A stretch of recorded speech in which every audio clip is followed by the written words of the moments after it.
Hi, it's John here at Primal Woods. Today Geri's going to try to coach me through making her homemade mayonnaise recipe. So I'm playing the part of Vanna White today. So with that, I guess I'll just get started, and Geri's going to come around. She's also behind the camera, and we'll go over the ingredients. So it's pretty simple. We got 4 egg yolks and 1 egg white, courtesy of Chris Day, thank you, for the farm fresh eggs. And then we've got some Himalayan pink sea salt and some just ground black pepper, correct? No, it's white pepper. Ah, white pepper.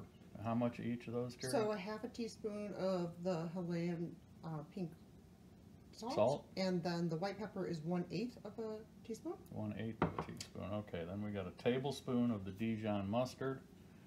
We've got how much of the lemon juice? 2 tablespoons of lemon juice. And 1.5 cups of avocado oil. And Geri, just talk for a minute about the difference between the avocado oil and the olive oil.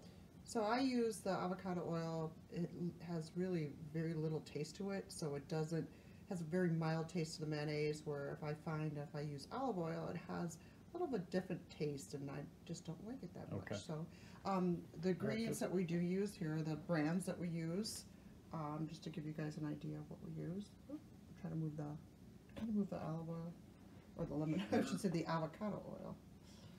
So those are the brands that we use to make that. All right. Okay. Get John so started. I know that I drizzle the oil in at the end, so would I just start by dumping the egg So what yolks you want to do is the the eggs are to be at room temperature for a couple of reasons. One, it has a better, nice, smoother blend, and also it's so easy to separate the yolks from the egg whites. So again, we have 1 full egg and 4 egg yolks. So why don't you go ahead and put that in there. Putting those into the We have a Vitamix. daily use Vitamix. Okay. Then next. you want to put the lemon juice. Lemon juice. Okay. You're going to put then the seasonings, the salt and white pepper. Salt and white pepper. You could use a spatula to scrape it all out. Make sure there's no... Looks good to me. Okay. You want to put the honey mustard, or excuse me, Dijon mustard. Dijon mustard. You could try it probably with the honey mustard, but I really like the Dijon mustard. It has a little bit more of a bite to it, and I like that. Yeah, and we were talking before we went on camera. I mean, use this for anything you would put mayonnaise in. So maybe a sandwich spread. And for us, we don't eat breads anymore, so I use it to make tuna salad, chicken salad. We use it to make coleslaw, which is really delicious. Mm-hmm. Yeah. Okay. So then you want to put the top on the Vitamix. Okay, top on the Vitamix, but I want to take off the Correct. center part. Center part.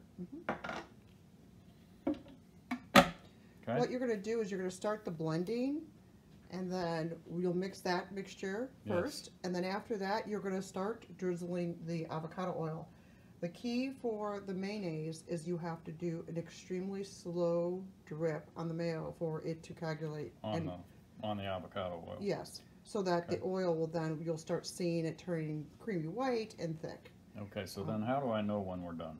You'll know we'll use up all the oil, and it will be white. Oh, okay. Okay. All right, are we ready to go then? Yeah. So turn it on. What speed do you I put usually that turn it on about two, Okay. and I turn it on, and we can start And there. then do you leave it there?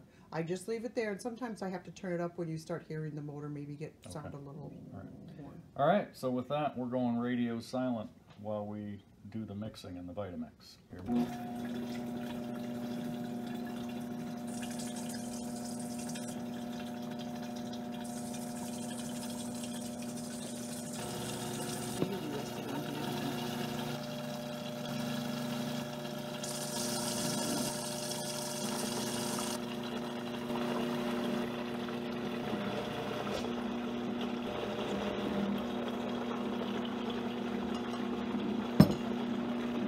Good?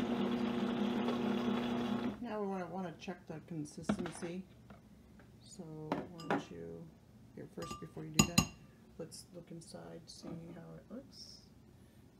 All right, see how, okay, go ahead and see about scraping the sides and just see. We hope we haven't just put it out then. In other words, it's thick enough. Is it thick enough for you? We'll Put see. your spoon in. Yeah. It will also thicken up by it sits in the refrigerator. Sure. Yeah. It'll get colder and it'll do that. And I think it's good. okay, great. And see how pretty it is with the beautiful color yolks and Yolks and the mustard, I think. yeah, it and looks just the oil real good. too, probably. Yeah.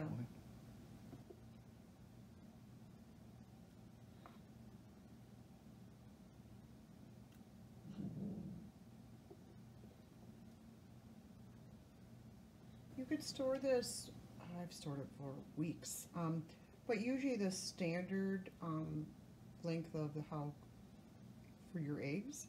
But since we get farm fresh eggs can last a long time when they're farm fresh the way we get them. So this could stay easily for a month, 3 weeks to a month in the refrigerator. But we love it so much, we use it within a couple All of right, weeks. well, I'm getting down here to just having a little bit left, so we probably don't have to keep the folks waiting on every last drop, but I think you get the picture. It's gorgeous stuff. Calling that Geri's homemade mayonnaise. And thank you for watching.